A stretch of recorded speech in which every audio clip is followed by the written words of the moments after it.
Bismillahirrahmanirrahim. Haji Sulam jualan batik. Akhwat-akhwat yang menjawab salam, mudah-mudahan semakin cantik. Haji Sulam jualan ikan bandeng. Ikhwan-ikhwan yang menjawab salam, mudah-mudahan tambah ganteng. Assalamualaikum warahmatullahi wabarakatuh. Alhamdulillahilladzi amarona bi akhlaqil karimah. Wassalatu wassalamu ala sayyidil bariyah wa ala alihi wa sahbihi ila yaumil qiyamah. Amma ba'du. Sekiranya seluruh umat manusia dikumpulkan dan secanggih apapun teknologi yang digunakan untuk menghitung karunia dan nikmat dari Allah Subhanahu wa Ta'ala, niscaya tidak akan sanggup. Oleh karena itu, tiada untayan kalimat yang pantas nan indah diucapkan, melainkan Alhamdulillah, segala puji bagi Allah yang maha berkehendak. Sholawat berbingkiskan salam semoga senantiasa tercurahkan kepada sosok pahlawan yang tak pernah makan bakwan, kepada proklamator yang tak pernah naik motor, dan kepada proklamasi yang tak pernah pakai dasi. Siapakah beliau? Yakni baginda Nabi besar kita Muhammad Sallallahu Alaihi Wasallam. Karena beliaulah hingga detik ini kita masih bisa merasakan nikmat iman dan Islam.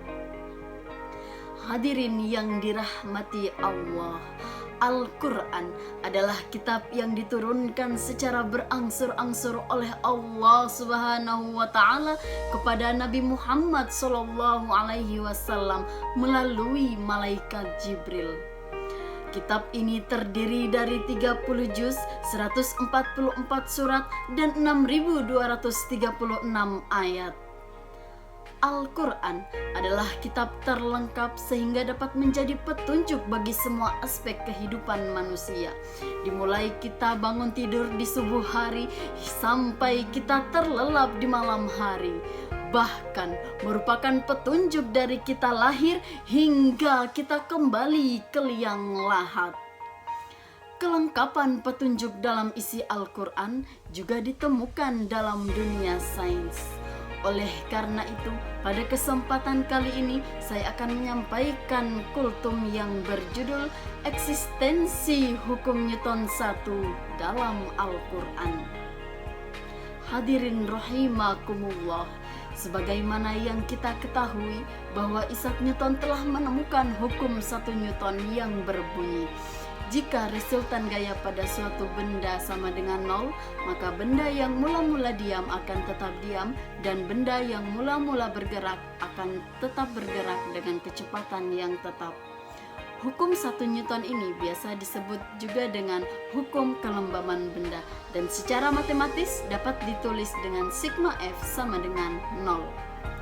Jadi, jika benda tersebut ingin bergerak, maka harus ada gaya yang mengenainya. Begitu pula yang diajarkan oleh Islam. Jika kita ingin membuat perubahan dan kemajuan dalam diri, maka kita harus mempunyai dorongan dan gaya dalam diri sendiri. Salah satunya adalah dengan cara bekerja. Sebagaimana firman Allah dalam Al-Quran surah Ar-Ra'd ayat 11 yang berbunyi, A'udzu billahi minasyaitonir rajim. Bismillahirrahmanirrahim.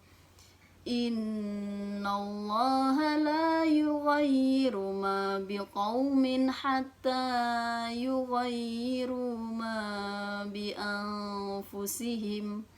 Yang artinya, sesungguhnya Allah tidak akan merubah suatu kaum kecuali kaum itu sendiri yang merubahnya. Hadirin kaum muslimin rahimakumullah, ayat tersebut merupakan motivasi kepada kaum muslim untuk memiliki etos kerja yang tinggi. Kita dilarang Allah hanya bertopang dagu dan berpangku tangan mengharap rizki datang dari langit. Kita harus giat bekerja untuk melakukan perubahan besar dalam diri kita. Bahkan dikatakan oleh Nabi Shallallahu Alaihi Wasallam bahwa tidak ada yang lebih baik dari suatu usaha kecuali hasil kerjanya sendiri. Hal ini tentunya bukan sembarang pekerjaan, tetapi pekerjaan yang halal dan tidak bertentangan dengan syariat agama. Mas bro and Mbak sis, karena bekerja dalam Islam merupakan ibadah, maka mulailah setiap pekerjaan dengan membaca basmalah sebagai tanda mohon perkenaan dan pertolongan kepada Allah dalam kelancaran bekerja. Karena tanpa bismillah, pahala amalan cacat bagai dapat domba tak berkepala. Kita mau naik bis kota bismillah, mau makan biskuit bismillah, mau main bisbol bismillah, mau mulai bisnis bismillah, mau berobat bisul bismillah. Tentunya bekerja mendatangkan uang atau harta, maka pergunakanlah harta tersebut di jalan Allah dan hanya untuk hal-hal yang diridhoinya. Menafkahkan diri dan keluarga, membayar zakatnya, menyedekahkannya kepada kaum du'afa dan menginfakkannya kepada kepentingan agama dan umat Islam. Jangan hanya memikirkan dunia saja, sampai-sampai kita rela pergi pagi pulang pagi. Istilahnya itu P6. Apa itu P6? Pergi pagi pulang petang, penghasilan pas-pasan. Hadirin kaum muslimin rahimakumullah, dari uraian tadi dapat kita tarik kesimpulan bahwa Allah Subhanahu wa Ta'ala memang berkuasa atas nasib semua orang dan semua kaum. Namun hidup ini realistis, bukan? Benda tidak akan bergerak jika tidak ada gaya kerja yang mengenainya. Begitu pula hidup tidak akan bergerak bahkan maju jika tidak ada gaya kerja yang lebih. Wallahu a'lam bishawab. Billahi fi sabilil haq. Wassalamualaikum warahmatullahi wabarakatuh.